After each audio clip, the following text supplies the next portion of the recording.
喂，这样听得清楚吗？可以吼，那个白板上面有写好的，就是我怕上次讲有人没有注意到，就是有10月的课程改成10月20和27，好，最后2周的礼拜四，好，因为那个美国国会那边经费通过的问题，所以我们不能太早办，以防就是说他们说他们经费审过之前我们就办活动，这样不行哈，所以我们把它移到最后2周。那11月的课程我也跟 Douglas 敲定了。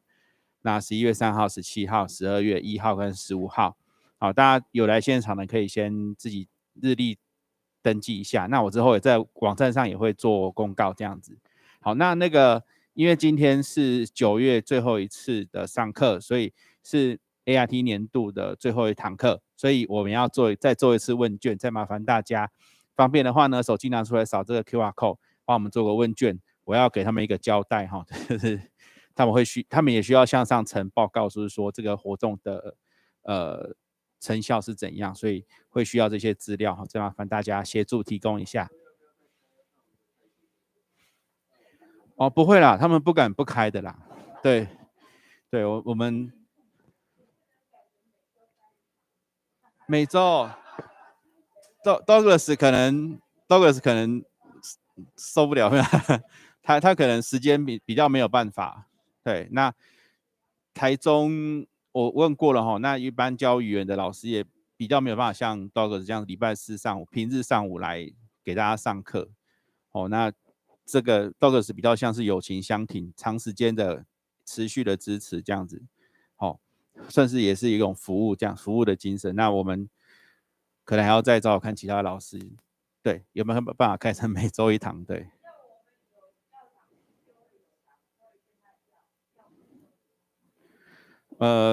讲讲看，我跟他讲过啦，改成1个月3次好不好？他说语带保留的说应该可以啦。对，我有问过啦，我有问过啊，我在问 IIT 那边，对，因为他那个费用会增加不少，对，好，那就再麻烦一下，你们可以写在问卷里面，这个资料都会给 IIT 的看，对，好，谢谢大家，那我们就等 Douglas 来。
How's everyone today? Pretty good? Good. Just enjoying this nice weather. It feels a little bit cooler than it used to be. I'll let you know now. It's a little bit of an early notice, but well, you have the dates there. But I'll remind you again, of course, later. But on November 11月份, November 5 and 6, we have our COMPASS. Every year COMPASS organizes a 国际美食音乐节. So we were not able to do it last year because of COVID-19, and we were not able to do it. We thought about maybe doing it in the spring this year, but we were not able to do it because of COVID-19. So finally, it looks like we can do this in November 5 and 6. So make sure you save those dates. It'll be over at 市民广场. Now, as you know, this year the Jazz Festival is also happening, the 台中爵士音乐节, on I think 10月15到23号. So that's a big event. But we come after that in about 2 weeks or 3 weeks after that. So yeah, it'll be fun. We'll have a lot of food, a lot of drinks, a lot of music, and looking forward to a fun time. So you can mark that on your calendar. And I'm just happy that we're kind of getting past this COVID-19 thing, because this pandemic thing. Last weekend I was talking to many of my foreign friends who are doing business in Taiwan. They have companies here. They do business from Taichung. And they said Taiwan they think Taiwan really needs to lift this 隔离, this quarantine. They said their companies, their foreign 外国客户 are going to other countries. They're going to Yunnan and other places because they don't want to come here. They don't want to 隔离 for 3 days. They said 算了, honestly. And so a lot of them said, Taiwan is losing lots of business right now because companies are going to other places. The customers, the 客户, they say, I don't want to 隔离, so 算了, I'm going to Yunnan, or I'm going to some other country to talk to factories, 工厂. So, it seems like a small thing, 3 days of quarantine, but it's funny how that can make a big difference for business. And I think right now is the time to eliminate that, because I know that people want to be cautious, but I think you can be too cautious. When you have 40,000 cases a day here in Taiwan, and only how many 100 imported cases or 200 imported cases, to me it doesn't really make much sense anymore. So anyhow, that's my opinion and my customer foreign business people's opinion. So yeah. Anyhow, so you have those dates there. Those are the upcoming dates, and I thought we'd start with the kind of the big headline story today. It was the main story if you read the Taipei Times, and obviously this is a ongoing story. We see different versions of this almost every week, almost every day. But here it says U.S.-Canada warships sail through Strait. Now, of course, Strait is the Taiwan Haixia, the Taiwan Strait.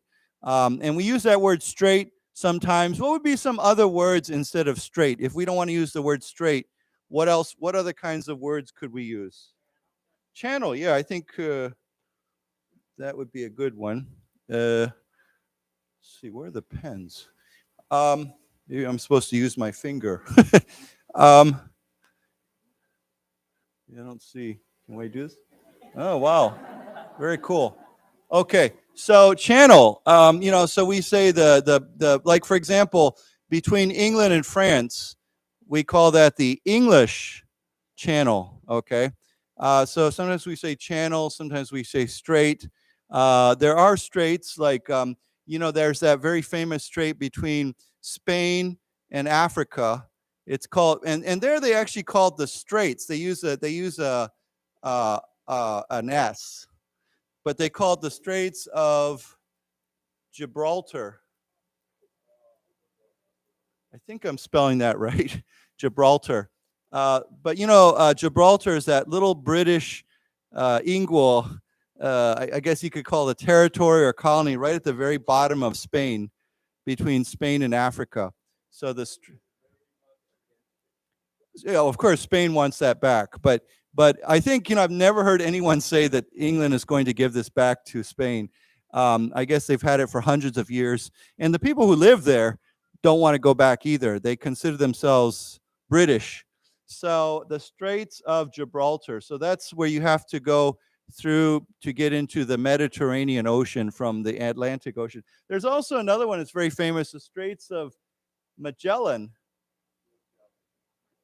I think that's an A. But Magellan, that's, between at the very tip of Africa. I think I'm correct there. But anyhow, when you go, there's a channel that you go through there when you pass around the bottom of Africa, usually going. Is it South America or Africa? Maybe it's South Africa. I always forget if it's South America or Africa, the Straits of Gibraltar. Maybe it is South America, the very southern tip of South America. So anyhow, why don't we say this together? Channel. Channel. Straits. Straits. Okay. Miller, do you have the pen? I don't have the for this. I don't. Where? Well, I prefer. Oh, there it is. Okay, sorry, I didn't see it. Sorry. Yeah, sorry. Okay. Yeah. Too early in the morning for me. Yeah. Okay. So anyhow, U.S. Canada warships sail through Strait. Now, this term, freedom of navigation, this is something you hear a lot. The U.S. Navy uses this term all the time, and sometimes they just say FON. It's an abbreviation. Navigation means what? If you navigate or navigation, what does that mean? Well, it could be anything. It could be navigation. Navigation is kind of that knowledge of how to go from point A to point B, if you're sailing across the ocean. But now we use navigation for everything, right? We can use it. Many people use Google Maps or, their smartphone for navigation. I still remember when I went to Tokyo for traveling, I was thinking, wow, if I didn't have a smartphone, I think I would get very lost in Tokyo because it's such a big city. But I could say I use my smartphone or I use Google Maps for navigation, okay, or to navigate. So if we want to use a 动词, we say to navigate, T-E at the end, navigate. Okay, so why don't we say it together, to navigate. To navigate. Okay, navigation. Navigation. Right, so you could say he has very good navigation, or his navigation skills are very good. He's able to navigate across the city. Okay, so here we're talking about freedom of navigation. Now, in this case, of course, it simply means to travel through the Taiwan Strait or any place that is considered international water. We could say freedom of passage, P-A-S-S-A-G-E. Passage means to pass, right, to go through. So freedom of passage or freedom of navigation. Okay, so I'll just read. It says, Canada said the routine transit showed its commitment to a free and open Indo-Pacific region, while Beijing called the passage, there's the word, I didn't even notice that, called the passage public hype. Okay, now this word hype is a good word. I don't think we've talked about this before. If you talk about hype or you say you're going to hype up something, does anyone know what that means? It kind of means to exaggerate or to talk something up. We say to make it look bigger or to make it. So for example, you can say right now this company is hyping their new product or hyping up their new product, 新的产品. So if you say, wow, this is great, like, okay, right now, Apple, they have a new iPhone coming out, right? So I'm sure they're going to be hyping up or hyping their new Apple iPhone. Okay, they're going to say, this phone is great, it's wonderful, you should go out, you should buy it, you should, it's the best thing ever. So when you talk about hype, it has a little bit of an idea. Sometimes it feels like a little bit of an exaggeration, a little bit of 夸张, it's a little bit saying this is amazing, this is wonderful, this is so, or you make something bigger sound bigger than it is. Okay, does everybody understand that? So we can say hype, of course here it's a 名词, but we can also use it as a 动词 to hype up something. Okay, usually we say up, hype up. So why don't we say it together, hype, hype. Yeah, to attract, I think that's a good way of putting it, to attract attention. So, of course, China's saying, well, the U.S. is playing this up, making it sound big, or trying to attract attention to this. Now, you can do that for this, or you can do this for a new product. You can, if you're trying to promote something, often it's the idea of promoting something, but in a very exaggerated, 夸张, over the top. We say over the top, So, okay, so, yes, and here's that word passage, called the passage, Now, of course, transit is another word that's similar to passage. Transit means to go through some area. Like, I think if you've ever flown through an airport, especially at 国际机场, international airport, there's often a transit lounge or transit area, or we say transit passengers. What that means is they're not stopping or they're not staying here. They're just passing through to another flight. Maybe they're, Taiwan, I know that people will fly from North America to Taiwan, and then they'll fly from Taiwan to Southeast Asia. They'll transit, okay? Transfer, yeah, transfer, we can transfer. Transfer is actually the action of moving from one vehicle to another. Like in Taichung, you can transfer from one bus to another bus, or from the MRT to the BRT, or something like that. So why don't we say this together? Transit. Transit.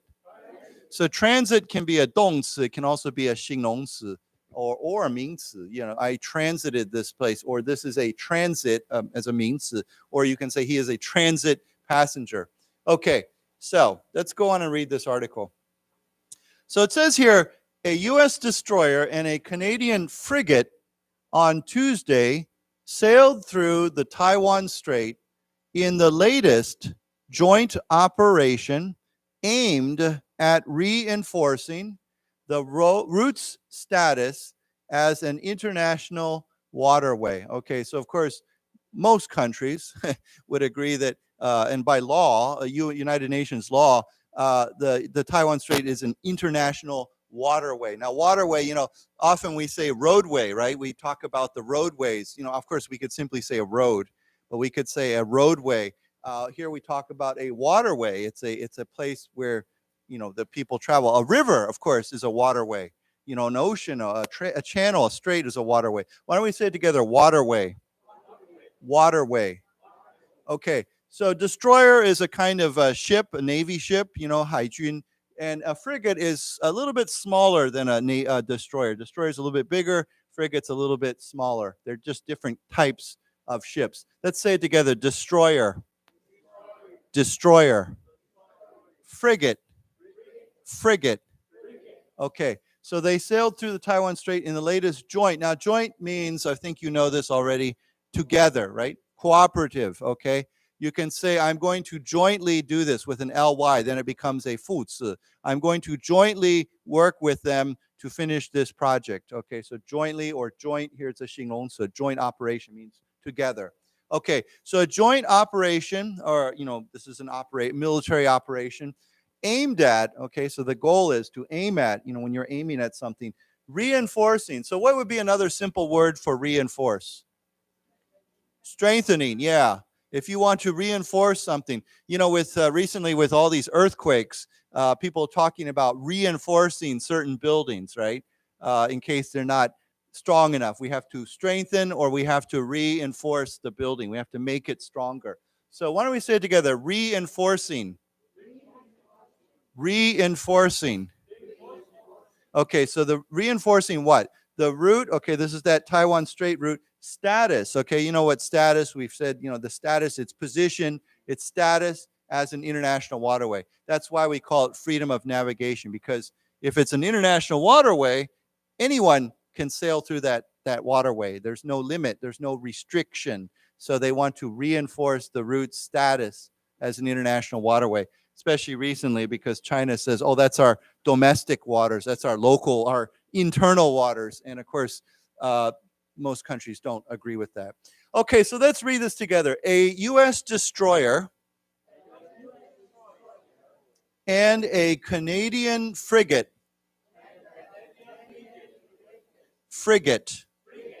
on Tuesday sailed through the Taiwan Strait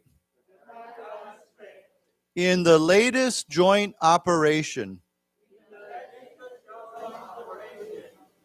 Operation. Aimed at reinforcing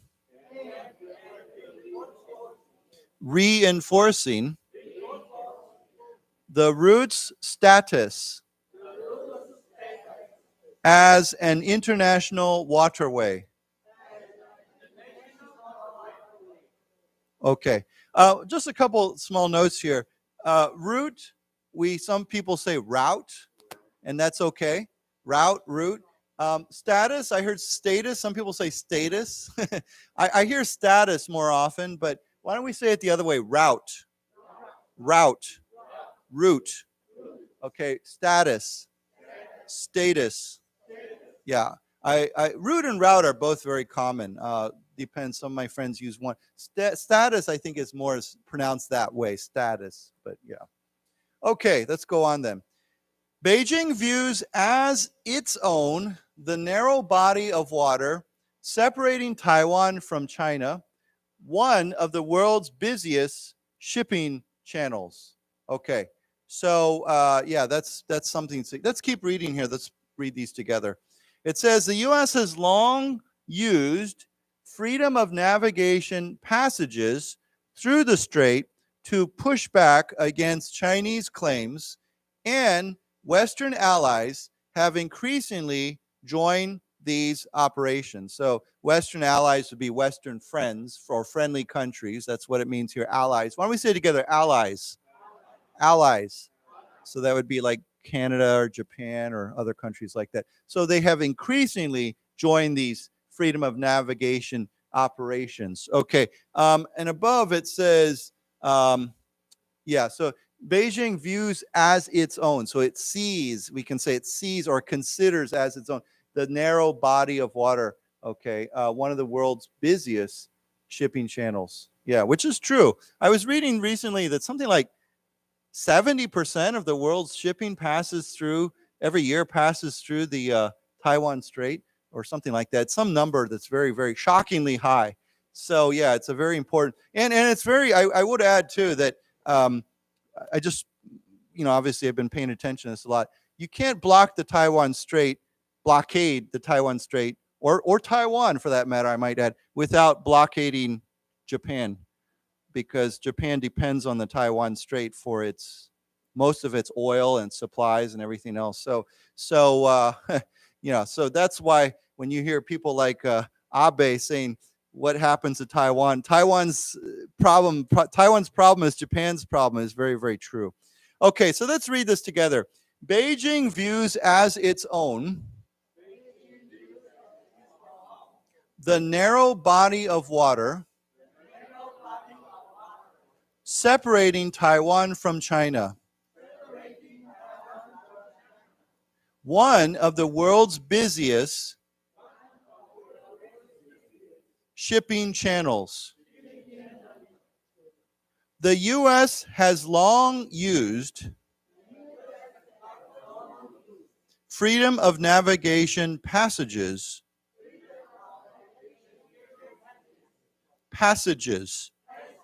through the strait to push back against Chinese claims, and Western allies have increasingly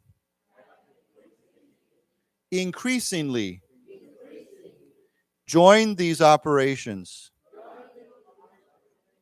Okay, so I just noted here there's these these grammatical structures. Beijing views as its own the narrow body. So it's funny, it's interesting. You could say Beijing views the narrow body of water as its own, but here they say views as its own the narrow body of water. So we can say that's okay. Either way is fine. And then down here it says the U.S. has long used. Okay, we could say the U.S. has used freedom of navigation for a long time or something like that. We could say it that way. But here they say has long, means for a long time, has long used. Okay, you can say I have long considered Taichung my home. So you could say it that way. Just means I have considered Taichung my home for a long time. But you could make it a little bit shorter by saying I have long considered Taichung my home. Okay, so this is just a different grammatical way. Any questions on these? Okay, now that's a photo caption. So here we go. It says the USS Higgins, an Arleigh Burke-class destroyer, in cooperation with the Royal Canadian Navy's Halifax-class frigate, the HMCS Vancouver, conducted a routine Taiwan Strait transit on Tuesday in accordance with international law, the U.S. Navy's 7th Fleet said. Now, you know what the 7th Fleet is, right? What is it, D-Chi, what do they call that?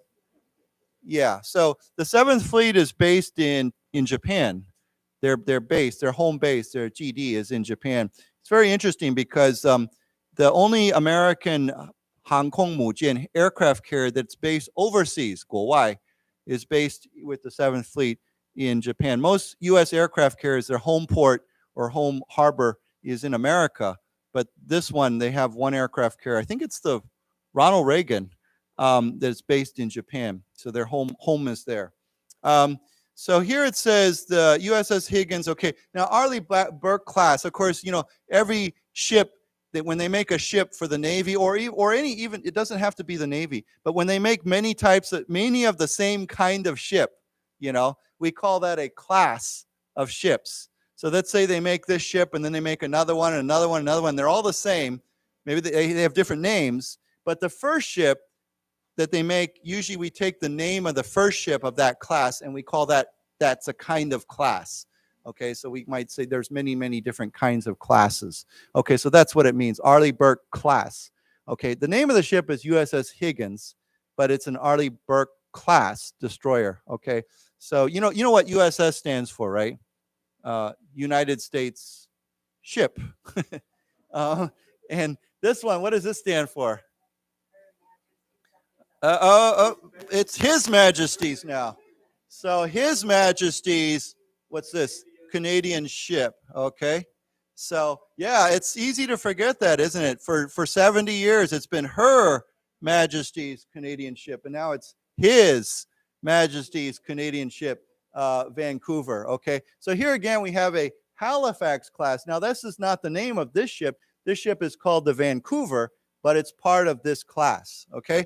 So it conducted, it carried out, it means it did a routine Taiwan Straits transit. Now, what does routine mean? If we say it's a 形容词, what does that mean?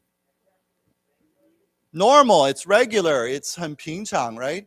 So you can say routine, we can use that word in many different ways. We can say this is my routine Thursday schedule. This is what is your daily routine? Someone might say, well, I get up at 6 o'clock and then I take a shower and then I eat breakfast and then I go to work. You know, that's my daily routine, okay? So this can be a noun or it can be a 形容词. And of course, you can make it into a food. So you can say routinely. He routinely buys the newspaper at 7-Eleven, okay? Means he does that on a regular basis. He does that regularly. Okay, so let's say it together, routine. Routine. So they carried out, they conducted a routine. So when they say this, of course, what they're saying is this is normal. There's nothing special about this. This is nothing, you know, there's no reason to get upset because it's just a normal passage, okay? In accordance. Now, what would be another, if we say in accordance, what's another way to say yes, according to, okay? So we can say in accordance with, or we can say according to. So we could say according to, sorry, not in according to, but according to international law. That would be a little bit more awkward. We could say we are abiding by international law, but here we're saying we are doing this according to international law or in accordance with. So let's say it together, in accordance with. In accordance with. Okay. Okay, so let's read this together. The USS Higgins,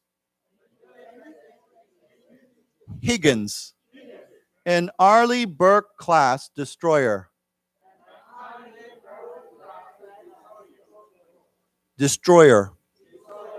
In cooperation with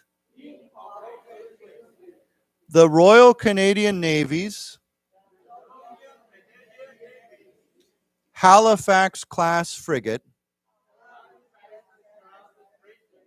frigate. The HMCS Vancouver conducted a routine Taiwan Strait transit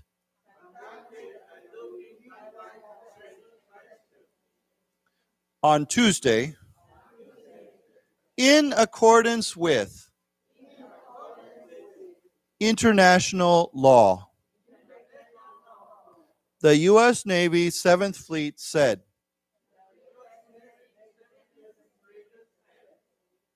Okay.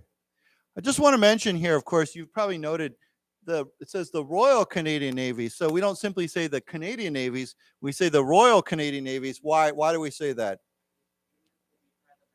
Yeah, it still is part of the Commonwealth, but also when there's a certain designation, when the royal means there's a connection to the British, the United Kingdom, right?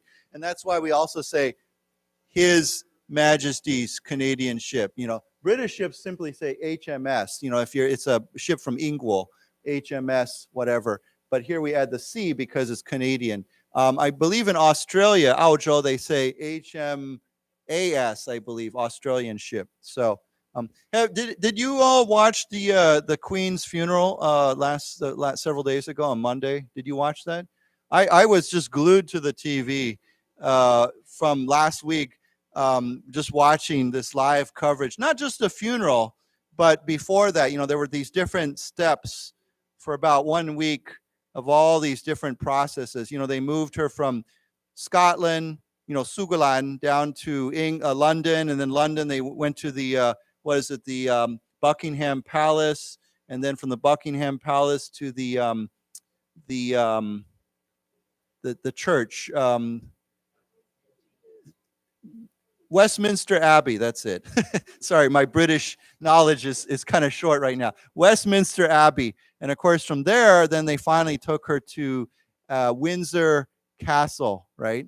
Windsor Castle, which is where she's buried in the chapel, the church there. But yeah, I've always been fascinated by, very interested in the royal family. I know some people don't care, but many Americans actually are very fascinated, and other people too, are very fascinated by the whole royal family. And I tell you, if you watch the funeral and everything else, the British, like no other country in the world, they really know how to put on that whole spectacle. When you watch that, it's like watching something from 200 years ago, 150 years ago. It's amazing. I mean, when I saw it, I thought, if this was a painting from 200 years ago, or this was it just would look exactly the same. The clothing they're wearing, the music, everything is just exactly the same. So it was really, really interesting, and I thought very moving. So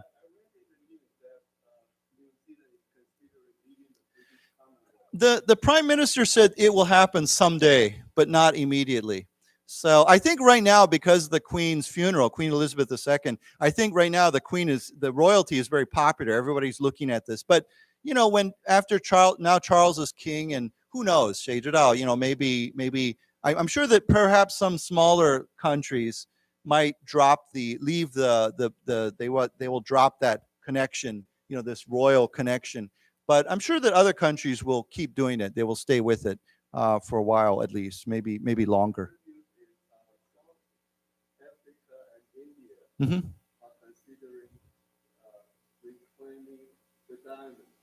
I don't think England will give them back. Yeah, I think those are there to stay. So yeah, but yeah. So anyhow, it's a very interesting history. The whole thing that was happening. But yeah, it's going to be hard. It's going to be difficult to get used to His Majesty's, because for over 70 years, that's a long time. For most of us, that's our entire lifetime. That's all we've known as the Queen. The Queen, represents England, and now it's the King. It's His Majesty. Instead of singing "God Save the Queen," it's "God Save the King." Yeah.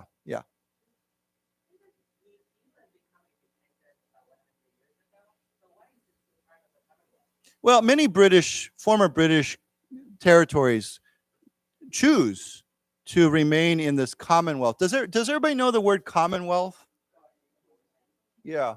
So we call it the No. So the U.S. obviously fought a revolution to get out of the British. So we call it, actually I should write this, the British. So we call it the British Commonwealth. And that's all these countries that used to be part of the British Empire. Okay? You know the empire, right? So the British Empire there used to be a very famous saying that said the sun never sets on the British Empire, right? It means it was all over the world, everywhere from India to, Australia, Canada, New Zealand, and many, many, many other countries. And so many of those countries, now they're independent. They remain part of the British Commonwealth. It's part of this, it's like this big group of nations. And they choose to. If they want to leave, they can leave. But if they choose, it's voluntary. Of course, the UK doesn't say you have to be in the Commonwealth. But if they're in the British Commonwealth, then they still recognize the Queen, now it's the King, as their sovereign. And we talked about this word before. Sovereign means your ruler. Now, of course, as we know, yeah, I think that's spelled right. As we know, a sovereign, the Queen, is only just a title. It's a position. It's a representative. It's a symbol. The Queen doesn't have any real power, right? Even in England and the UK, she doesn't have any real power. The power it's a democracy, but she is their sovereign. She is their symbol of their nation. Just like in Japan, the emperor, there's still an emperor, right? Huangdi, or what do they call it in Japan? Yeah. So anyhow, the emperor is a symbol of Japan, but he doesn't have any real power. So the Queen is still the sovereign of these nations in the British Commonwealth. That's why if you go to Canada and you pick up some money, or many of these countries, if you get their money, there's still a picture of the Queen. I'm sure in the future it'll be the King, but there's their image of her on the money. Okay. So why don't we say this together? Commonwealth. Commonwealth. British Commonwealth. British Commonwealth. And then this word, sovereign. Sovereign. Now, sovereign can be a means. It can mean the leader, the person who is like the Queen or the King. But it can also be a 形容词, like the sovereign power. It means the supreme power, the power over control. So you can say he has sovereign power over his country. It means he has full control or power over something. But of course, in reality, in modern world, the sovereign, there's not many kings or queens have true power. Mm-hmm. Mm-hmm. Mm-hmm. I don't think, well, Puerto Rico is under the U.S. Yeah, Puerto Rico is American territory, yeah. I'm not sure if Haiti's a Commonwealth nation. I'm not sure. That's a good question. But you say, do they get help? I think that's a good question. I'm not completely sure, but I think perhaps the UK does maybe provide some assistance. Not a lot, but they might provide some assistance. And it's very interesting, too, because in every Commonwealth nation, there is also a British representative of the crown. We say the crown. Crown is what you wear, But the crown, when we say the crown, it refers to the royal leader, the royal family. So, yeah. So yeah, I don't know if we're going to read any articles about this today, but it's a very fascinating story about this whole changeover. It's very, very historic, and I still have I haven't been to Hong Kong in a long time, but even when you go to Hong Kong, some of the coins still had the Queen on the money. And I saw in Hong Kong recently, not everyone, but many people are going to the British, not like kind of like the 大使馆. It's not a 大使馆, it's a consulate. In Hong Kong to pay respects to the Queen. And it's funny, people in Hong Kong, I was talking to a Hong Kong friend, they have a funny name for the Queen. They call her the boss lady. I forget how you say it in Guangdonghua, but there's a special name. They call her like the boss lady. They consider her like the big leader of their country. But yeah, I was also reading now, of course, they have to change all the stamps, all the money, and everything. If you saw before, you always saw this symbol, right? Okay, Elizabeth II, and the R stands for reign. I think reign. Maybe I think that's the word they use. But you see the symbol in everything. on stamps, 邮票, on money, on post boxes, on everything. Everything has a symbol on it. So now this changes. It's Charles, what is it? Charles the what? Third, I think, right? So now it's going to change to, so now you'll see this symbol. Okay, all the symbols have to change to this now. C, Charles, C stands for Charles, right? 3, and then the R. So this goes to this. So yeah, if you want a souvenir, you should go out and find something with this on it. Yeah. Anyhow, I sorry, I'm talking a lot about this, the Queen, but I thought it's a very, very interesting story. Okay, so going back to this story, it says here, the ship, okay, now of course the ship, I think it's the ships, not just one ship, but it says the ship transited through a corridor in the strait that is beyond the territorial sea of any coastal state, it said. Okay, let's read the next paragraph with this. Canada said that the Vancouver was en route to join an ongoing mission to enforce UN sanctions against North Korea when it transited with the Higgins. Okay, so what is a corridor? Yeah, in a building like this, for example, what's another name for a corridor? A hallway, right? Like if I don't know, I guess this is kind of a corridor, but I'm sure there's hallways here somewhere. But a hallway, when you walk through a passage or a hallway, we call that a corridor. The word corridor often gets used for buildings, inside buildings, a corridor. But we could also use it outside. It usually means a long, narrow passage. Okay? So why don't we say together, corridor? Corridor. Okay, so this corridor means a narrow passage in the strait that is beyond the territorial sea of any coastal state. So that means that, Taiwan on one side has its territorial water, and on the other side, China has its territorial water according to international law, and these ships passed through that between those two territorial waters. Okay, they didn't enter China's territorial sea. Okay, so why don't we say this too? Territorial, of course, is a 形容词. It means it belongs to you. You can say Taiwan's territorial waters, or the U.S. territorial waters. It means that sea, that water is in their territory. It's part of their territory. So why don't we say together, territorial? Territorial. Okay, because the word territory, territory. Territory means my land. Okay, this territory is part of Taiwan. This is our territory. The U.S. has, a lot of territory. Okay, so territorial sea of any coastal state. Now, of course, a coastal state is a state that has a country, a nation that has a coast. Okay, there are some countries that are not coastal states because they have no coast, like Liaoguo, right? They're surrounded, or Switzerland, 瑞士. It's not a coastal state. There's no coast, right?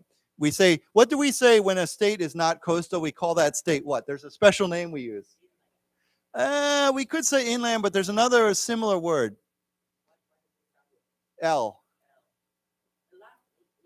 Yes. So we call that a landlocked country. Landlocked means that country is surrounded by land. There's no sea. There's no coast. No high. So why don't we, lock is almost like 锁, So land, L-O-C-K-E-D. So let's say together, landlocked. Landlocked. Right. So when I think of landlocked nations, like I said, I think of Laos, or I think of Switzerland, and I'm sure there's a few others, probably many others. Okay. And then below this, it says Taiwan. Today's routine. Okay, here's that word again. Oops, sorry, we haven't read that yet. Okay, Canada said Vancouver, the Vancouver, that's the name of that ship, was en route. Now, this is a very common expression. It's a French word or expression, and we don't say on like O-N, but en route means on the way to something. So we always say en route to, right now, you could say, right now my friend is en route to Taipei. He's riding the 高铁 to go to Taipei. He is en route to, it means that you are on the trip right now. You are traveling. So actually you could simply say was traveling to join. So we could say I'm en route to, maybe your friend calls you and they say, where are you right now? And you say, oh, I'm en route to Zhanghua. Okay, it means I'm traveling there right now. Okay, so why don't we say this together? En route to. En route to. Okay, so they were en route to join an ongoing mission. Ongoing means it's happening right now. It's already started and it has not ended. It's going on. It's still going on. So we say ongoing mission to do what? To enforce UN sanctions against North Korea. So we've talked about sanctions before, right? What's the Chinese word for sanction? Yeah, when you limit, you do not, because of North Korea, they're not allowed to trade freely, or they're not allowed to import or export certain things. So we call those sanctions, right? Right now, there's sanctions against Russia, 俄国, because of the war. So they're trying to enforce. Of course, we talk about enforce. We've said this word many times, to enforce the law, right? The police enforce the law. That's their job. So here they're on a mission to enforce UN sanctions against Beihang, North Korea. Okay, and so yeah. Okay, any questions on that? Anybody understand that? Mm-hmm.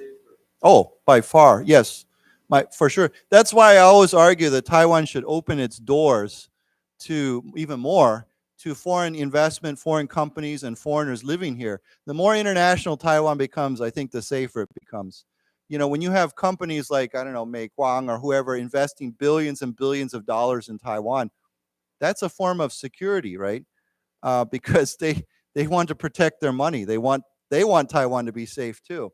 So yeah, it's a big deal. Right now I read somewhere recently that roughly there's about altogether roughly 1 million foreigners living in Taiwan, 100万. Of course, that includes everyone from, 东南亚, Southeast Asia, 外籍人士 means anybody who's not from Taiwan. There's about 1 million, 100万 foreigners living in Taiwan. That's a lot of people. And so I think that's a form of security, right? Because those are people who are from many countries all over the world. So yeah.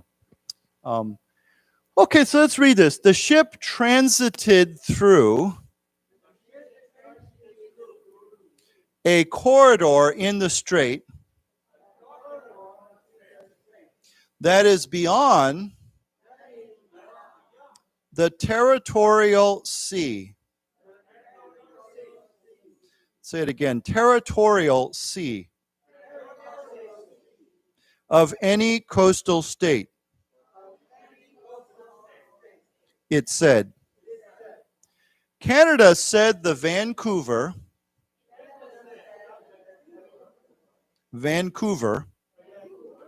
was en route to join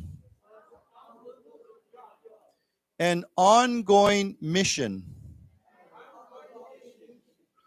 to enforce UN sanctions against North Korea when it transited with the Higgins. Okay, so just a note here. Remember we just said the word reinforce, right? Reinforce means to make stronger. So really that's just reinforce. Okay, it's very similar to this word, reinforce. Where's the word reinforce? There's the word reinforce. They're very similar in a way. They look similar to reinforce or to enforce. Enforce means to hold up, uphold, like uphold the law. Reinforce means to strengthen. So the two words are very similar in many ways. Okay, so let's go on. It says, today's routine Taiwan Strait transit demonstrates our commitment to a free, open, and inclusive Indo-Pacific. Canadian Minister of National Defense Anita Anand said in a statement using another term for the Asia-Pacific region. Okay, now it is funny because in the last, since Donald Trump was in office, they've changed this. Now they say, I see in Taiwan they say it too. They all say Intai, right? Indo-Pacific. It's kind of a newer term, but it's another, like it says here, it's another term for the Yatai, Asia-Pacific region. So basically what they're doing is they're including the Indian Ocean, in this whole region. So why don't we say together, Indo-Pacific. Indo-Pacific. Right. And I love it. They keep using this word routine over and over again. They say, this is routine. This is routine. It's normal. There's nothing special. Okay. So this transit demonstrates, it shows, it expresses our commitment to a free, open, and inclusive. What's the word that this comes from? What's this from? To include, right? If you are inclusive, it means you include. So inclusive means everyone can participate. This is a very, very, much used, this word gets used a lot today to talk about social justice, especially in America. We say inclusive society. An inclusive society means that we want to include everyone. It doesn't matter what your race, what your sexual orientation is, who you are, how rich or poor you are. We should include everybody. So we talk about an inclusive society. Okay, it's a very common word. So why don't we say together, inclusive? Inclusive. Okay, so yeah. Okay, let's read this. Today's routine Taiwan Strait transit demonstrates our commitment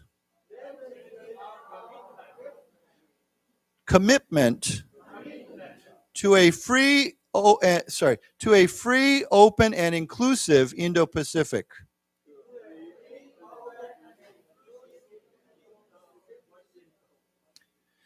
Canadian Minister of National Defense Anita Anand said in a statement,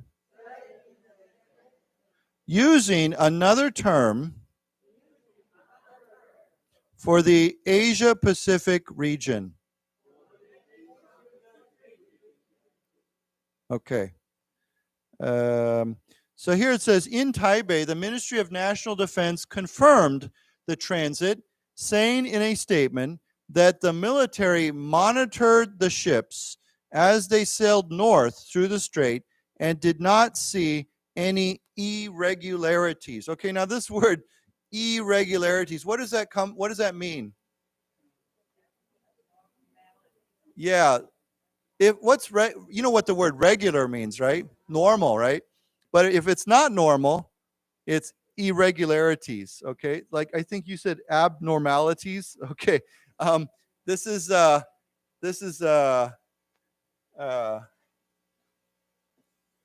abnormal, right? Means not right. It's not correct. So if we take the word why don't we say together abnormal? Abnormal. Right. Something's not normal. So if we wanted to, we can say abnormality, right?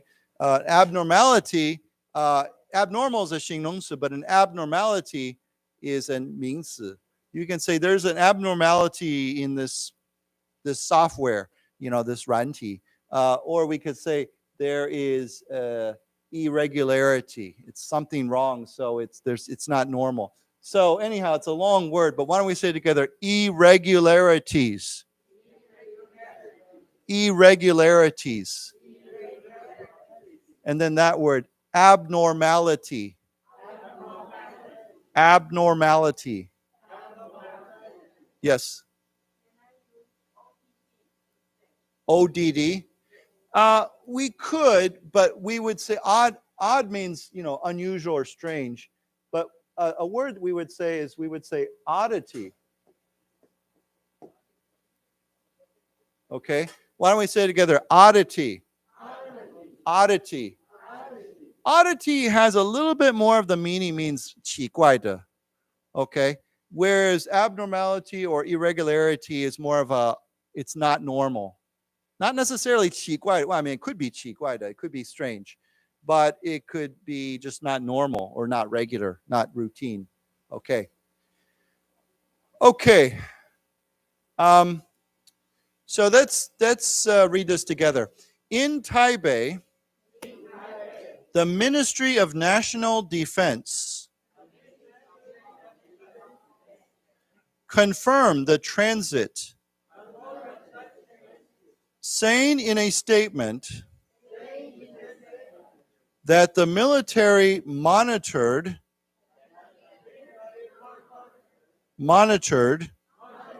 the ships as they sailed north through the strait and did not see any irregularities.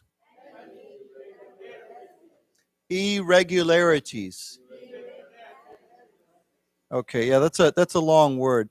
You could simply say they did not see anything strange or abnormal. You could say I didn't see anything abnormal. I didn't see anything unusual. That would be another word. I didn't see anything unusual. I didn't see anything. Yeah. So there's other ways to say this. Yeah. Of course, I think we know this word. We've looked at it many times. Monitor seems to watch, right? If you monitor something, you watch it. Like a teacher often will monitor her students, to watch her students. Okay. Okay. So let's just see if there's anything else here.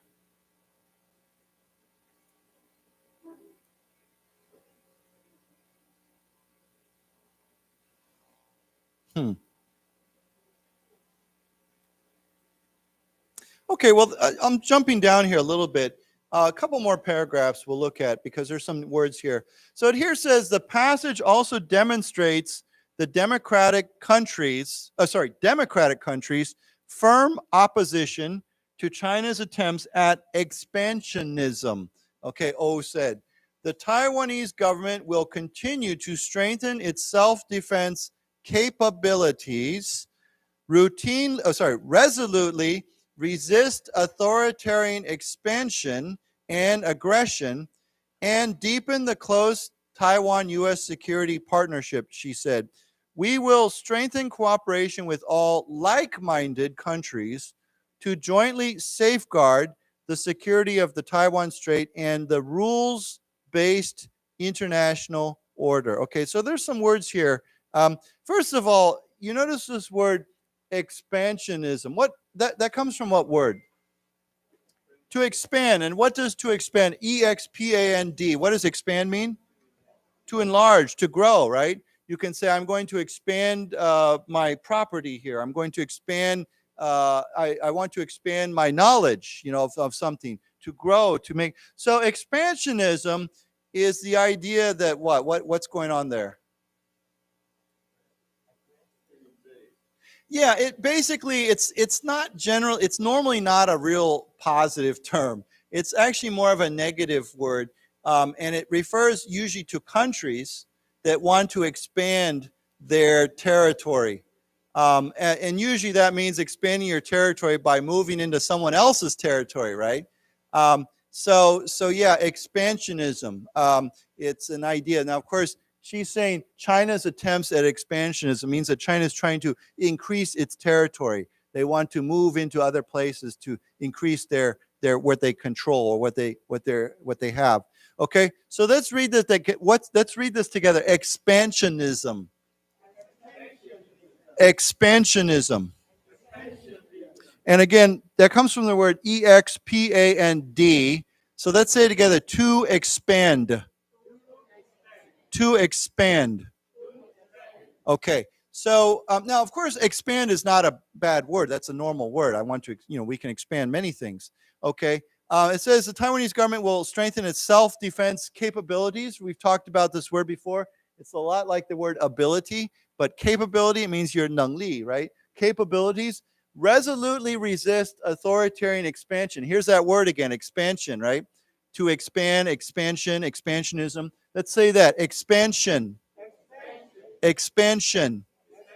Okay. They're going to resolutely resist authoritarian. Now, I think we've talked about this before. What is authority? It's a type of what? Yeah, it's basically anti-democratic. Authoritarian governments means you have a very non-democratic, strong authoritarian. So often we would describe a country like China as authoritarian. It means there's one power, leaders that hold all the authority, all the power. Okay, so an authoritarian government. When I think of, there's many other. Russia is kind of an authoritarian government right now, right? Putin, holds all the power. They don't really have too much. Democracy is shrinking. So why don't we say together, authoritarian. Authoritarian. So here she says, resolutely. If you resolutely do something, what does that mean? Yeah, that's a good word. I think that's a very close word, with determination. Okay? You say, I am determined to succeed. I will resolutely work to succeed. Okay, so resolute, of course, resolute is a means 形容词, and resolutely, of course, is a 副词. So resolute, she is resolute in his ideas. He is resolute in he will resolutely do something. Okay, anyhow, it's a good word. It's to be determined to do something. So let's say that together. Resolutely. Resolutely. Okay, so they're resolutely going to resist. Of course, resist means to 反对, right? To fight against authoritarian expansion and aggression. Aggression, of course, means to fight, like a war, aggressive, to act aggressively.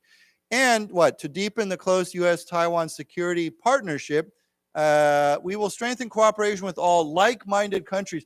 I think you can tell by looking at this word what it means. If you say like-minded, what does that mean? Yeah, we think alike. You can say we are very like-minded when it comes to this. We like-minded individuals, like-minded people, like-minded nations. It means people who think alike or have the same, or nations, countries that have the same ideas. Okay, so let's say it together: like-minded. Like-minded. Okay, to jointly safeguard. And what's another word for safeguard? To protect. To safeguard anything that we want to protect. I'm going to safeguard my house. Okay, I'm going to protect my house. Let's say together: safeguard. Safeguard. Right. Okay, the security of the Taiwan Strait and a rules-based international order. Of course, we believe, well, most democratic countries believe that we should base our security and our order, international order, on rules, right? It's not just whatever you want to do. There are certain rules that countries should follow. Okay, so yeah. Any questions? Yeah. Yes. Mm-hmm. Not necessarily, because you could have a colonial power that's not, I guess people would argue that a colonial power would be expansionist, but it might not be technically. It might be that you gain a colony somehow, but you're not expanding. You're not aggressively expanding to other places. Expansionism can be used to describe many different things. For example, if you look at American history, as Americans, settlers moved from the east across North America, 北美洲, to the west, we can call that expansionism. Okay. Now, of course, who suffered when the settlers moved to the west? Who suffered? Native Americans, right? Because that was their territory. So as settlers moved from across the western plains and the mountains in towards California and that part of the country, or back then those weren't states, it was just open territory. The Native Americans, of course, lost their territory and their control over that area. So we say that is a expansionism during American expansionism during that period of our history. So yeah, that's so there's many kinds of expansionism. Yeah. Okay, so let's read this together. The passage also demonstrates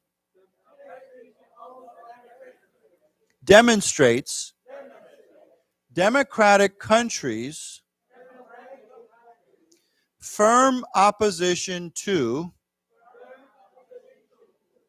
China's attempts at expansionism. O said. The Taiwanese government will continue to strengthen its self-defense capabilities.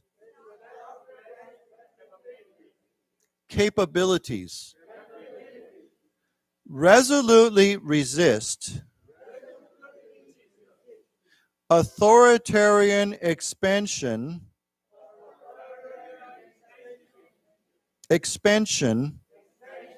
and aggression, and deepen the close Taiwan-U.S.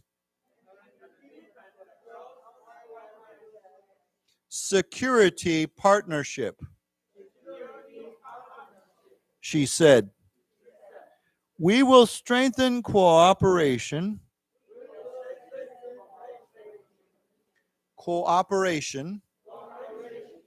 with all like-minded countries to jointly safeguard the security of the Taiwan Strait and the rules-based international order.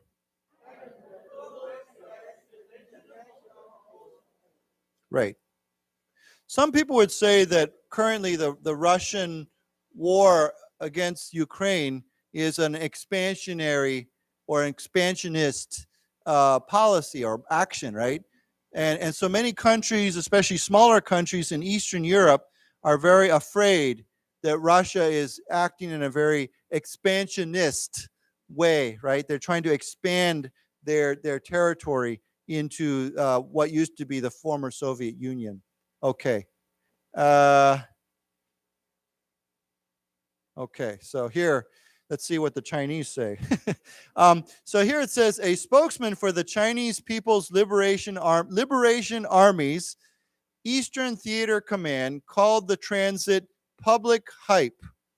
The troops are always on high alert, resolutely, there's that word, counteract all threats and provocations, and resolutely, again, defend national sovereignty and territorial integrity, state broadcaster China Central Television quoted Colonel Shi Yi as saying. Okay, so here a spokesman for the, of course we say, often for short, we say the PLA, the People's Liberation. What's liberate mean? To set free, right? To liberate. So we say liberation, so People's Liberation. Why don't we say a word together? Liberation. Liberation. And what word does that come from? Liberty, right? We have liberty, liberation, to liberate. Okay. Liberation Army's Eastern Theater Command. So this is a special or an area that the Army command area. So we call it Eastern Theater. Now, of course, theater is not like a movie theater. It's like an area.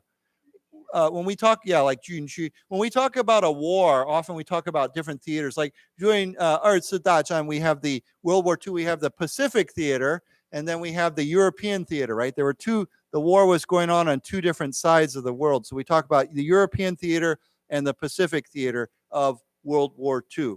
Okay, so he called it public hype. We talked about that word.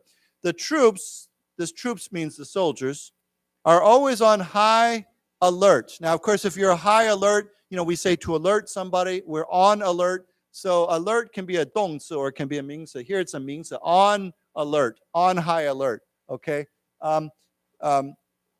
Resolutely, okay, there's that word, counteract. Now, if you look at the word counteract, I think you can understand what that means. What is to counter? Yeah, counter means against, right?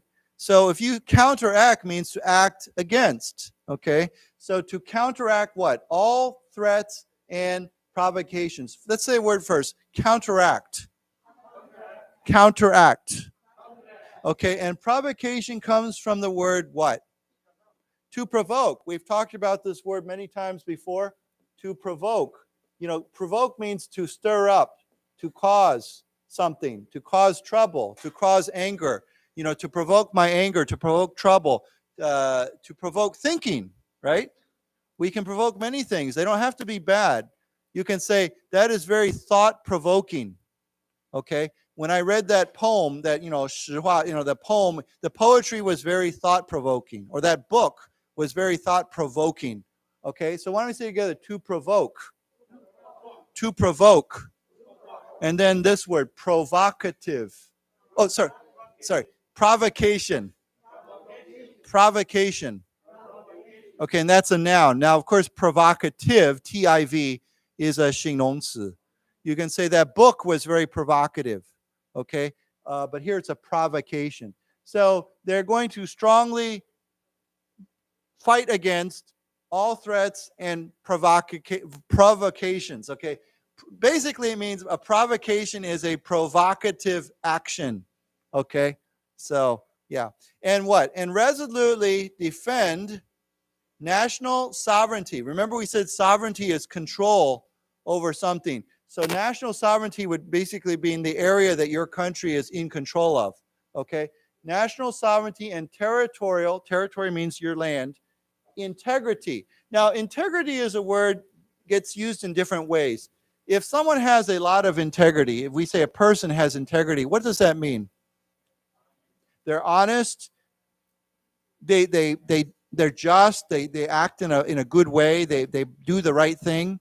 So integrity is a very good thing, right? We say he is a man of integrity, or she is a woman of integrity. He has a lot of integrity. It means, again, they're honest, they're just, they do the right thing. Sometimes it's sometimes it means sometimes it's a little bit similar to the word a very moral person, right? Someone that does the right thing. Okay, they do what they're supposed to. They treat other people the right way. But here we're talking about something different. If we talk about our territorial, to keep the integrity of our country or our territory, what does that mean? Yeah, to keep it whole, to keep it together, to protect that area. So our territorial integrity means our territorial, I guess we could say a little bit like our security. Okay, to protect the land. Taiwan wants to protect the integrity of its nation, of its land, of its territory. It means it wants to guard the part that is part of that is under its control, that belongs to it, right? So it's hard to this word. It's kind of. I hope you understand what I'm trying to say. Yeah, the integrity. So you can say, I want to protect the integrity of our country. I want to protect the integrity of our nation, of our territory. So here it says territorial integrity, okay? It's very similar to national sovereignty in a way. Okay, so anyhow, let's say this word together. Integrity. Integrity. Territorial integrity. Territorial integrity. Okay. Okay, so let's read this. A spokesman for the Chinese People's Liberation Army's Eastern Theater Command called the transit public hype. Hype. The troops are always on high alert. Alert. Resolutely counteract all threats and provocations, and resolutely defend national sovereignty and territorial integrity. Integrity. State broadcaster, China Central Television, quoted Colonel Shi Yi as saying, okay. Okay. So here it says, Australian British, Canadian, and French warships have sailed through the strait in the past few years, sparking protests from Beijing. The latest joint passage came a day after U.S. President Joe Biden again declared that U.S. troops would come to Taiwan's aid in the event of a Chinese invasion. So this is a phrase that we use, in the event of. What's that mean? In case of. So I'll give you an example. Sometimes you'll see, I don't think there's anything here, but it might say, in the event of a fire, please use the stairs, right? Or in the event of a fire, please do not use the elevator, okay? Or we say, in the event of an emergency, hide under your table. I don't know, or something like that means if this happens, okay? So in the event of a Chinese invasion, okay. So here we have these ships have sailed to the strait, sparking. We've said many times, what is to spark? What's another word for spark? Trigger, to provoke, to cause protest, okay? To cause might be the easiest word. To causing protests or triggering, protests from Beijing. Okay, so let's see here. Yeah, I think that's pretty straightforward. Okay, so let's read this. Australian, British, Canadian, and French warships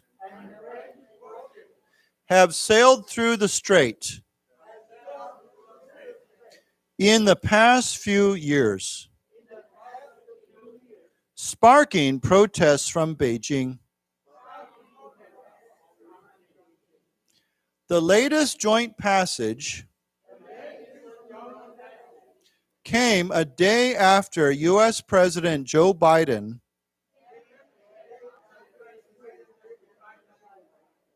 again declared that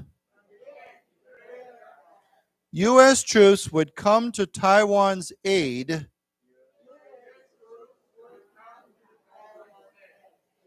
in the event of a Chinese invasion. Invasion. Okay.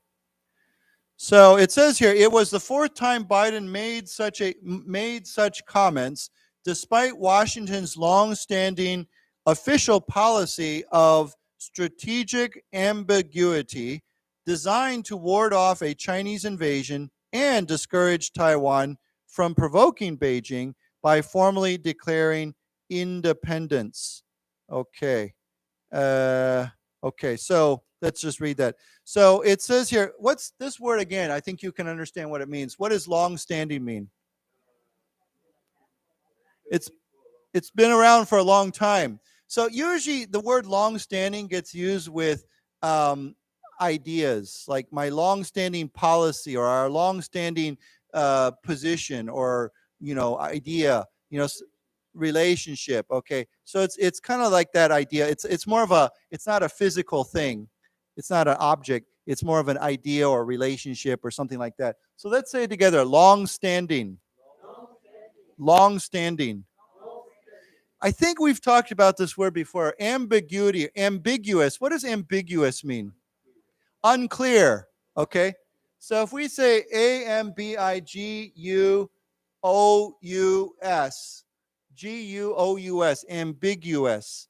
Ambiguous, if you say he is very ambiguous about his ideas. Ambiguous means you're not very clear, 不清楚. Okay, means you're not really taking a strong or firm position. Okay, so let me just write that down because it's a good word.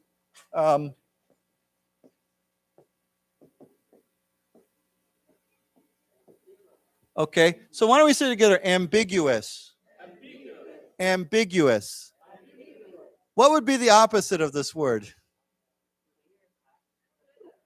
Well, what? Resolute? Well, yeah, we could say if you're resolute on your ideas, that would be, yeah. But there's another word I'm looking for that's related to this word. Well, let me just write it for you. Unambiguous. Okay, so yeah. If someone is unambiguous, it means it's 很清楚, it's very clear. you can say he is unambiguous about his support for this policy or for this idea. He has unambiguous ideas, okay? It means I have a very strong position on this. It's very clear. What? Yeah, you could say specific, but specific is more about 清楚. Ambiguous is more about everyone knows what you believe unambiguously. Means this is, I believe this, I believe this, I believe this. It's very clear, 很清楚. Okay, so why don't we say it one more time? Ambiguous. Unambiguous. Unambiguous. And then ambiguity. Ambiguity. Right. Now, we can't say unambiguity. We cannot say unambiguity, but we can say ambiguity. So it just means it's not clear. Okay. So it's designed to ward off. Of course, ward off means to hold off, to push off, right? If you ward something off, it means you push it away. Okay. Ward off. You during a war, you ward off the enemy. It means you push them away, you keep them away. To ward off a Chinese invasion and discourage Taiwan from provoking, there's that word, Beijing, by formally, okay, that means officially declaring independence. Okay, so let's read this then. It was the fourth time Biden made such comments, despite Washington's long-standing official policy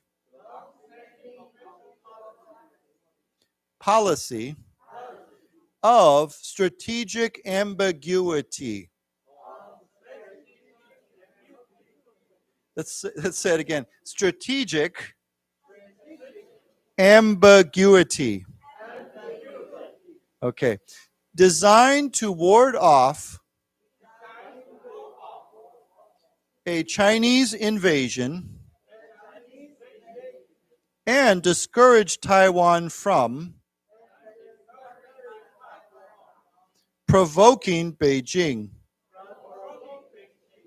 by formally declaring independence. Okay, declaring independence. Okay, so yeah, so anyhow, lots of interesting things happening. One thing that was striking about this time when Biden spoke was that the officials below him, they basically said, what he said, he said. Basically, he means what he says, because sometimes in the past when he spoke and other times, we use the word walk back, right? When someone says something and they say the other officials walk back what he said,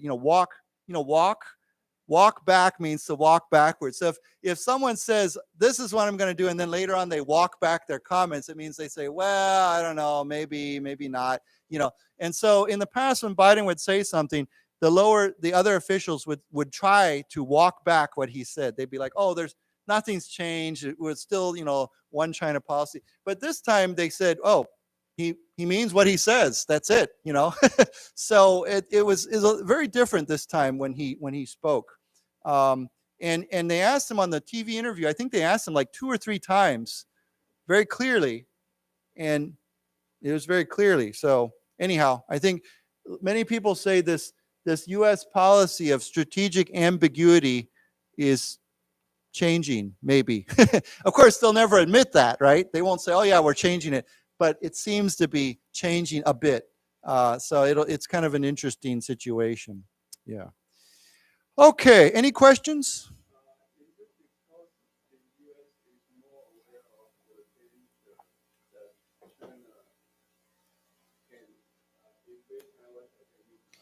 I think the U.S. and its allies, I think they want to make sure that China doesn't get the wrong idea, and to do that, if they have to be more unambiguous, then that's what they'll do, because nobody wants to see China make a mistake like Russia made a mistake, right?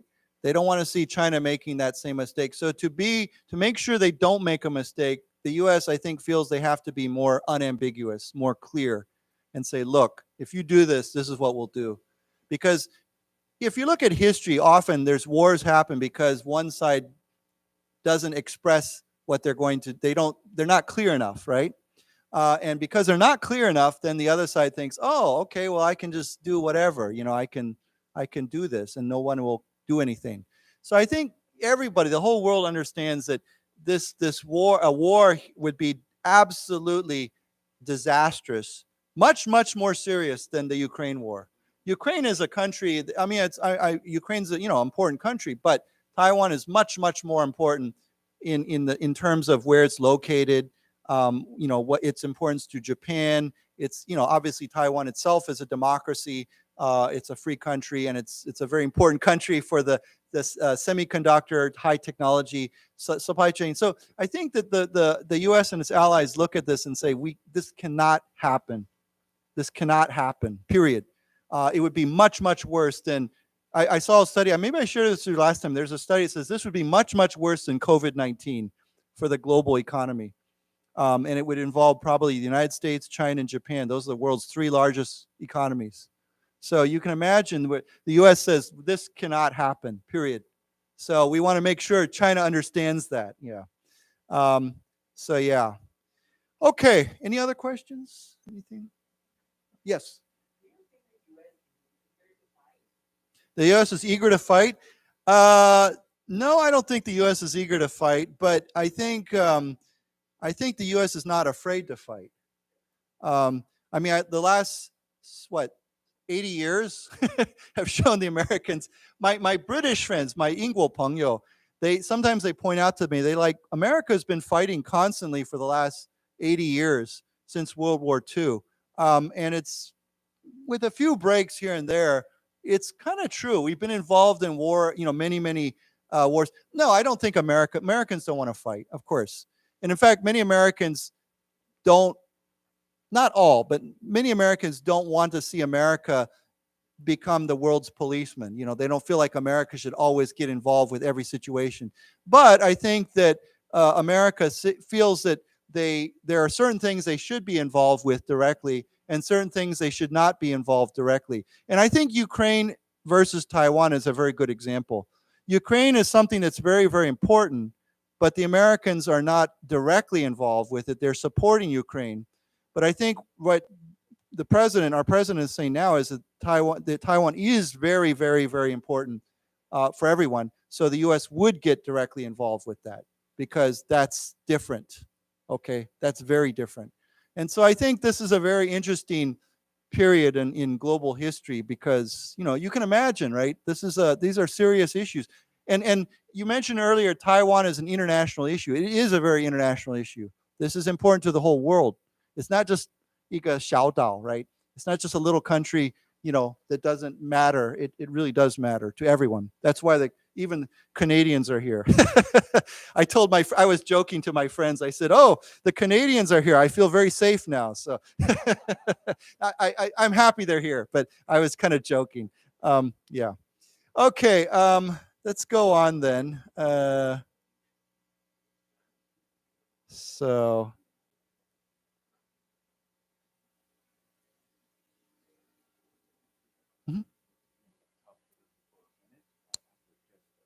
Oh, sure.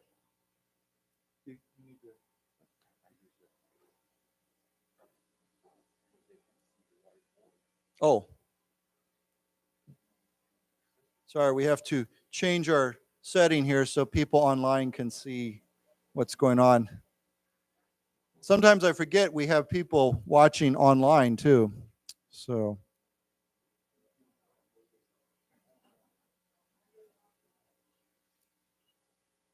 Is that okay? Yeah. So how do we go back to? Yeah. Yeah, don't worry. I got it. Okay, so here's another story. This is one that actually got a lot of attention in Taiwan recently, but it's also a international story, of course. Have any of you ever been to Cambodia before? Anyone? You know where Cambodia is? it used to be called Kampuchea for a while. During the, when the communists took over after Vietnam War, they renamed it Kampuchea, but then it went back to the original name, which is Cambodia. Why don't we say together, Cambodia? Cambodia. Yeah. It was very interesting. When I was in university for many, many, many years, I wanted to visit Cambodia. Finally, I got a chance it was quite a long time ago, maybe about 15 years ago, to finally go to Cambodia. And it was a very, very interesting place. I really enjoyed it. But unfortunately, it seems like there's some negative things been going on there recently. So here it says, police in Cambodia raid suspected trafficking rings. Now, when we say trafficking, what are they talking about here? Human trafficking. Now, of course, when you think of traffic, you think of 交通, right? But trafficking means to transport something, right? We traffic many things. We can traffic normal things like products, right? Trade relies on trafficking of products, but often the word trafficking gets used in a negative or illegal sense. Like we often talk about drug trafficking or human trafficking. It means to move something, transport something, or move something that's illegal. Okay, so why don't we say together, trafficking? Trafficking. Okay, so trafficking rings. Of course, a ring means a group, right? A gang, like a gang. Often when we use the word ring, I should say usually when we use the word ring, it has some kind of a criminal idea to it. So we talk about a drug ring or a gambling ring, like a 赌博, a group or a gang that does this. So ring of course means like a group here. It doesn't mean like a circle, a ring. Okay, so here it says living hell. Trafficking victims are held in maze-like compounds surrounded by barbed wire and high walls with no outside contact, a UN human rights envoy said. Now, this expression, living hell, is very, very common. If someone is living in terrible conditions, maybe there's no food, maybe it's the weather is terrible, maybe you're a slave, or you're being held prisoner or something. We say he or she they are in a living hell, because hell, of course, is supposed to be something that happens after, in the next life, right? We talk about heaven or hell. But if you're living in hell now, we call that a living hell. That means you're in hell right now, okay? So why don't we say together, living hell? Living hell. So trafficking victims, of course, these are victims, right, are held in a maze-like compound. What is a maze? Yeah, how do you say it in Chinese?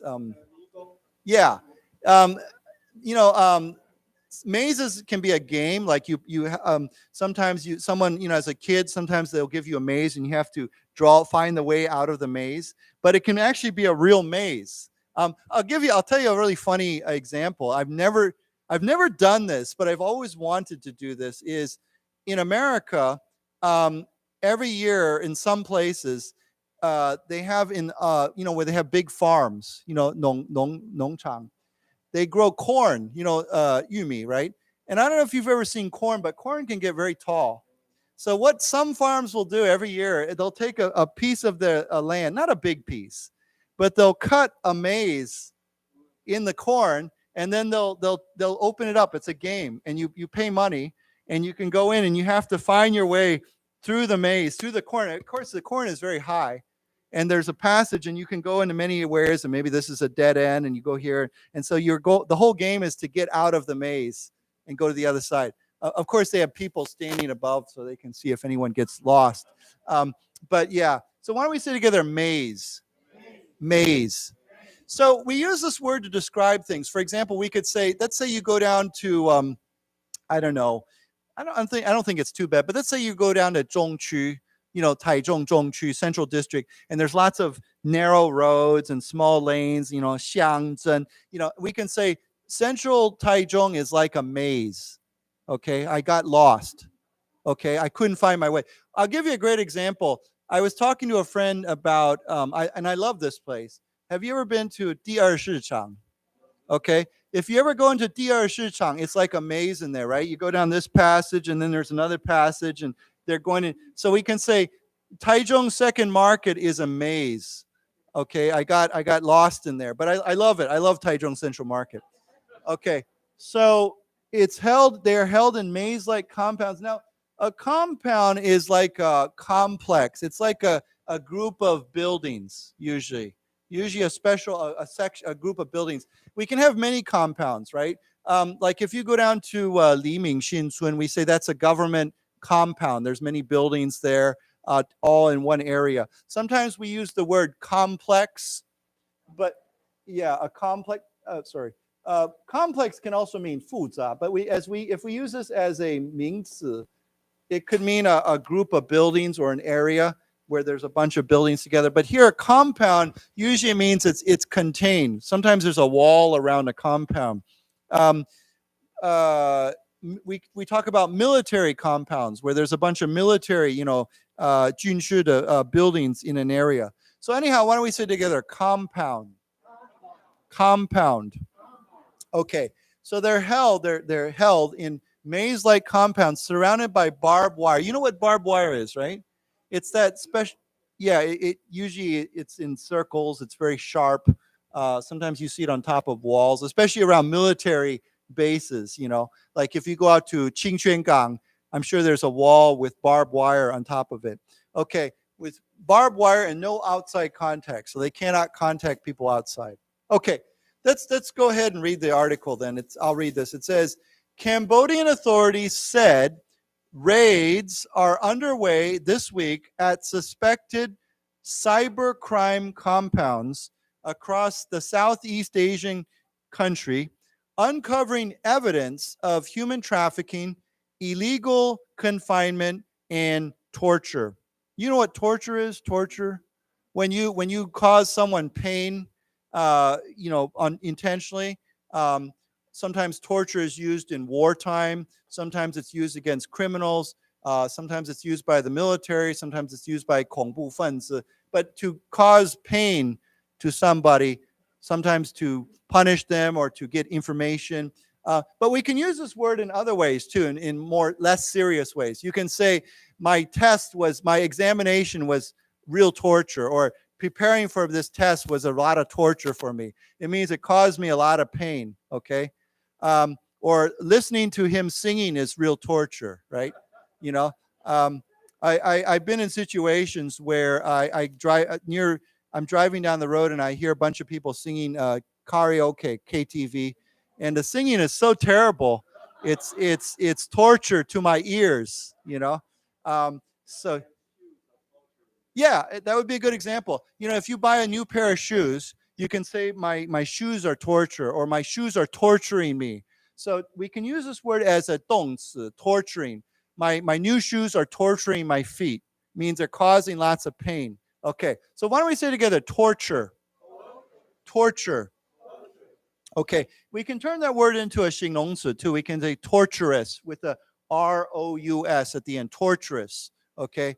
A torturous examination or test or something like that. So, okay, so the raids are underway. Now, earlier we looked at another word in the last article. We said are ongoing. Remember we said the word ongoing, O-N-G-O-I-N-G. They're going on right now. Underway is kind of similar. They're underway. It means they're happening right now. They're going on. So the raid, of course, means like here we're not talking about a military raid. When you attack somebody, we're talking about probably police. The police raid something. If you watch the news in Taiwan, often the police will raid a house or they'll raid a factory where they're doing something illegal. Maybe they're making drugs, doping. Maybe they're making guns. Maybe they're, I don't know, or they're doing gambling, 赌博. So the raids are underway this week at suspected, they think, cybercrime compounds. And what cybercrime is, right? Basically, it's what? Yeah, online crime, online, we always hear about in Taiwan, it's very common. You get these online criminals or cyber criminals. So anything that's online is cyber. Why don't we say it together? Cybercrime. Cybercrime. Okay, so they're uncovering evidence of human trafficking, illegal confinement. Of course, illegal confinement means you're holding somebody as a prisoner, as a slave. It's illegal, of course. Okay, so let's read this together. Cambodian authorities said raids are underway this week at suspected cybercrime compounds. Let's say it again. Cybercrime compounds across the Southeast Asian country. Uncovering evidence of human trafficking, illegal confinement, and torture. Okay, remember torture, the second T has a ch sound, so it's torture. Let's say it again, torture. Torture. Okay, now confinement, the word confine, to confine means to keep something somewhere or keep someone. You can say because he came home late, his parents confined him to home or confined him to his room. He could not go out. He was not allowed to go out. Okay.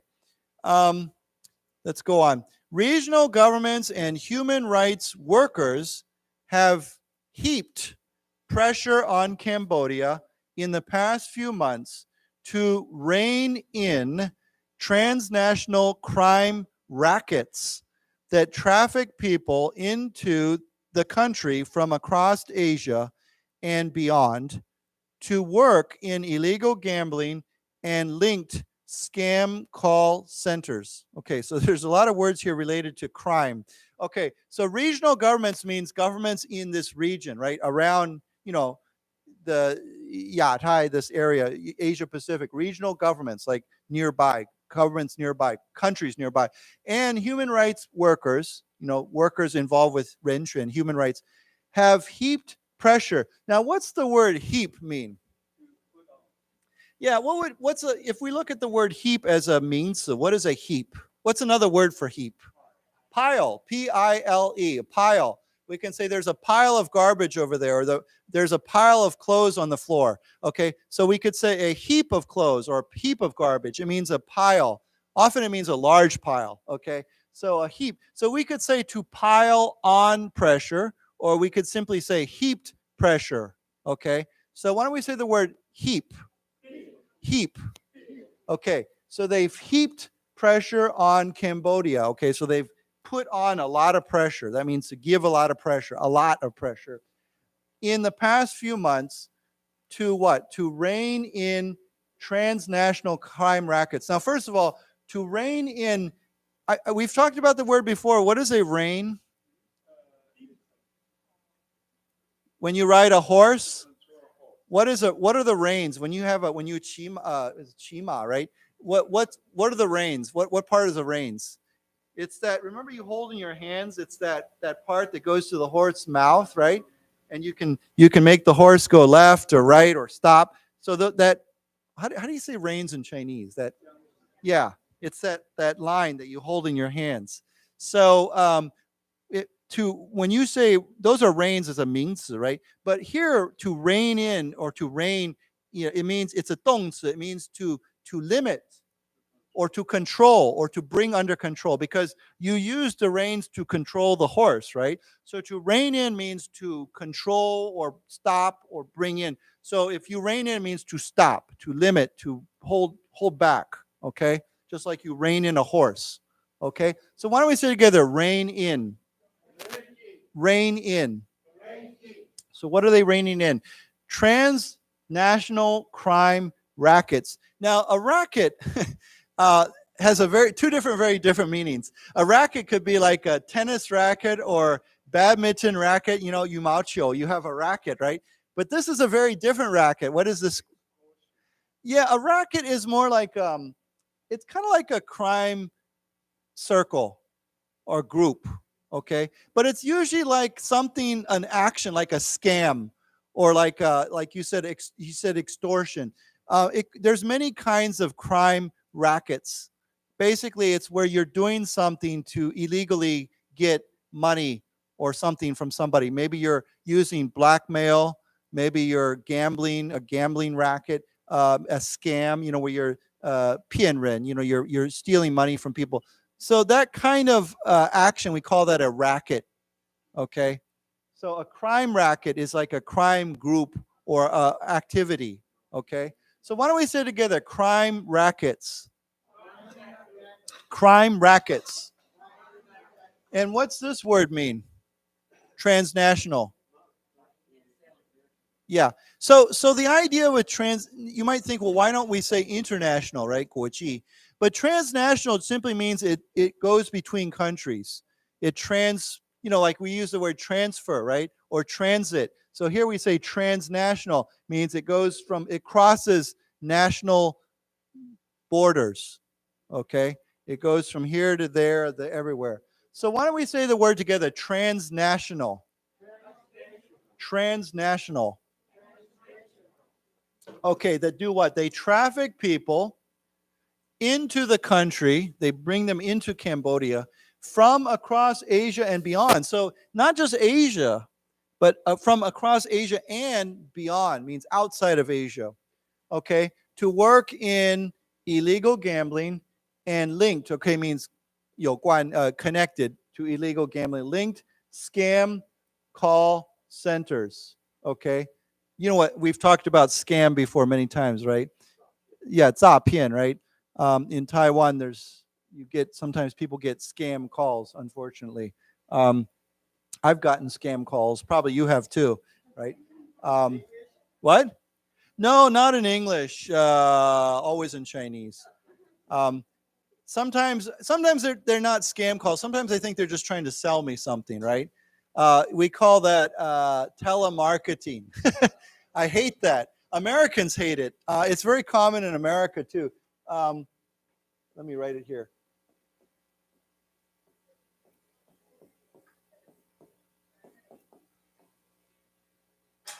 Telemarketing. Marketing is like 行销, right? So if you use the telephone to market something, it's telemarketing. So, somebody calls you up and they say, hi, would you like to buy this car? Would you like to take out a loan from the bank? We offer a great interest, and, so on and so on. And people usually I just hang up. Before I used to say, oh, 很抱歉我是外国人, and then they'd be like, oh, and they would hang up real quick. But now I just hang up. I don't even talk to them. So yeah. Yeah. Or I say, yeah, 对不起我是美国人, and then they get very afraid and hang up. Usually, sometimes they'll keep talking. They'll be like, oh, really? Oh, 你是外国人, not, and they'll keep talking, but I still hang up. But yeah, with a scam call, it's usually a little different. Usually they're trying to get you to pay money or send money or or something like that. So yeah. Okay, so let's read this together. Regional governments and human rights workers have heaped pressure on Cambodia in the past few months to rein in transnational crime rackets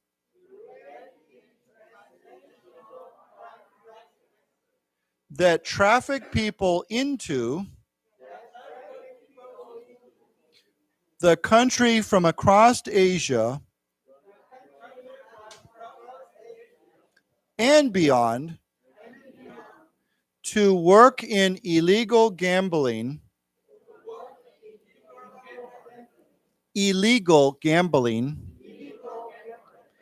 and linked scam call centers.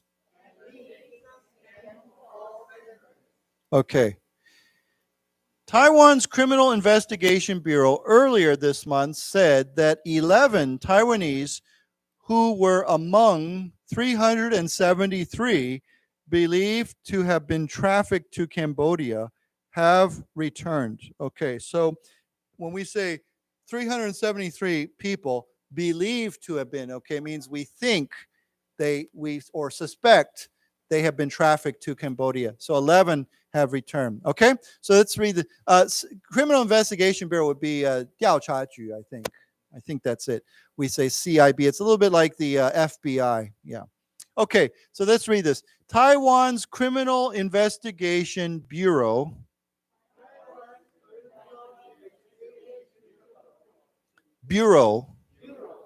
earlier this month said that 11 Taiwanese who were among 373 believed to have been trafficked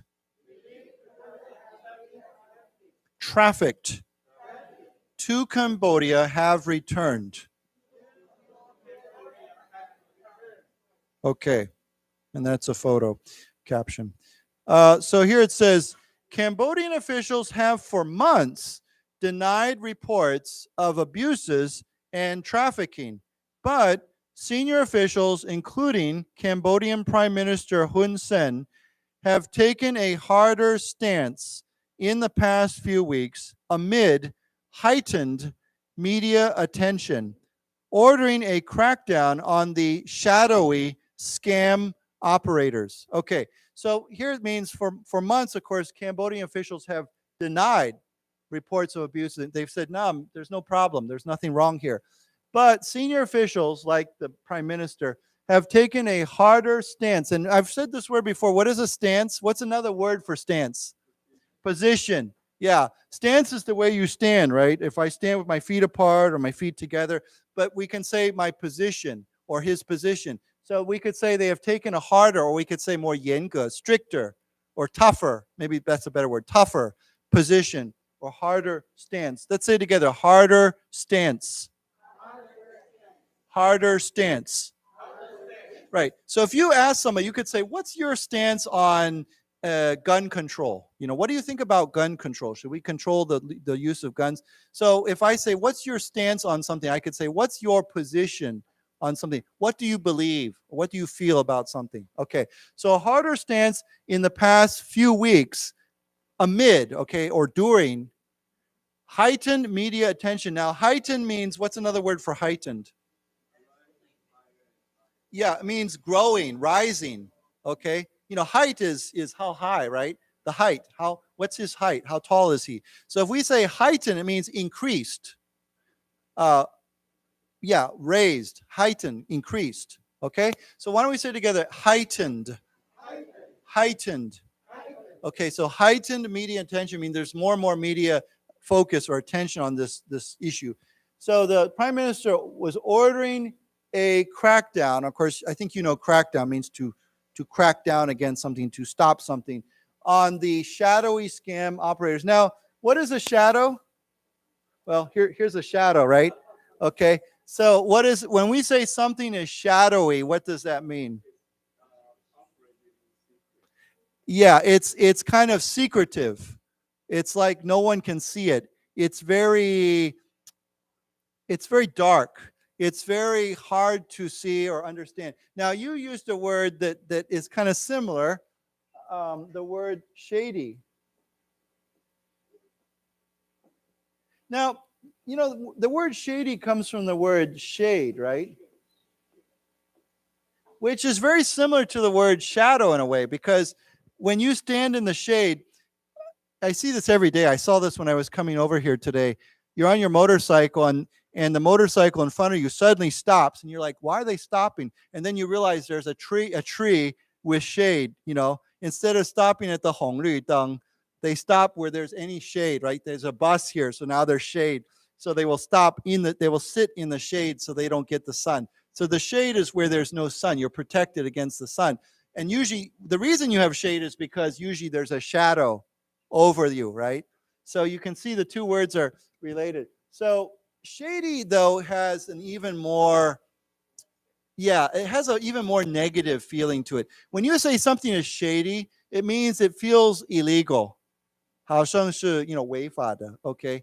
It's shady. If someone is a shady person or a shady character, that means you don't trust them. You know, you would never trust a shady looking person or a shady person. But shadowy has a slightly different meaning. Shadowy means secretive.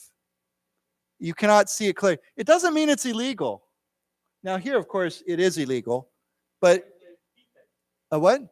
Hidden. Yeah, it's hidden. It's secretive. It's not very open. So please remember that shady is very suspicious, very maybe illegal, but shadowy could just mean secretive. Okay, so we could say a lot of people say the CIA is a shadowy organization. Okay, doesn't mean it's illegal or they do, but it means that they are very secretive. You don't see what they're doing. It's not very open. Okay, so why don't we say this? Shadowy, shady. Okay, and then the word that means shadow, shade. Okay, so shadowy scam operators. Of course, these scam operators are they're not in the open. They're very secretive. Okay, let's read this, and then I think we're probably out of time. But yeah, let's read this. Cambodian officials have for months denied reports of abuses and trafficking. But senior officials, including Cambodian Prime Minister Hun Sen, have taken a harder stance in the past few weeks amid heightened media attention, ordering a crackdown on the shadowy scam operators. Let's say it again, shadowy scam operators. Okay. Now, of course, I think most of you know this, but of course, abuse means to misuse, right? We can misuse many things, like if you abuse drugs, right? Some drugs are good, right? We take drugs when we feel sick, right? But if you abuse drugs, it means you're misusing them. Or alcohol, right? Many people drink alcohol and it's fine, but if you abuse alcohol, then you're misusing it. You're using it in the wrong way, or you're not using it. Yeah. So anyhow, that's all related. Okay, good. Well, that's all we have time for today, but hope you have a good couple weeks, and I think we'll see you next time. There we go. It's technology. Yeah. Okay, good. We'll see you later. Bye-bye.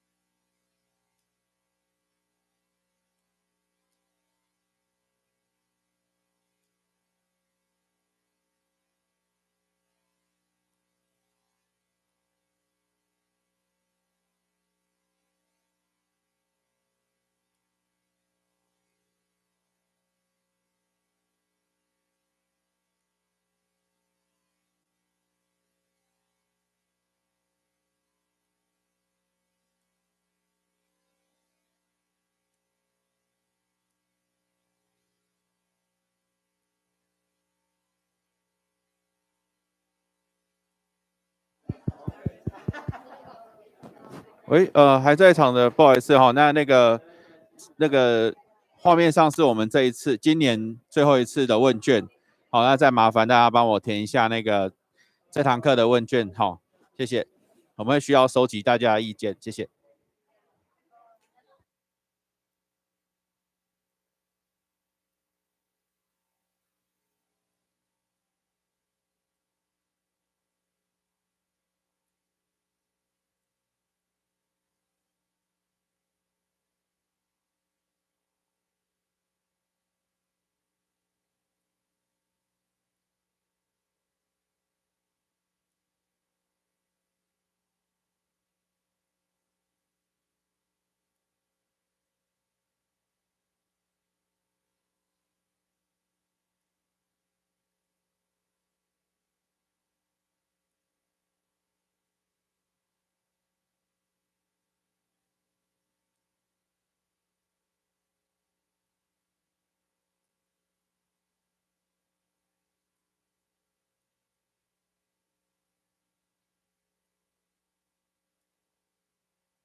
有没有人要拍一下今天写过的板书的？哦，还有机会拍哦，吼。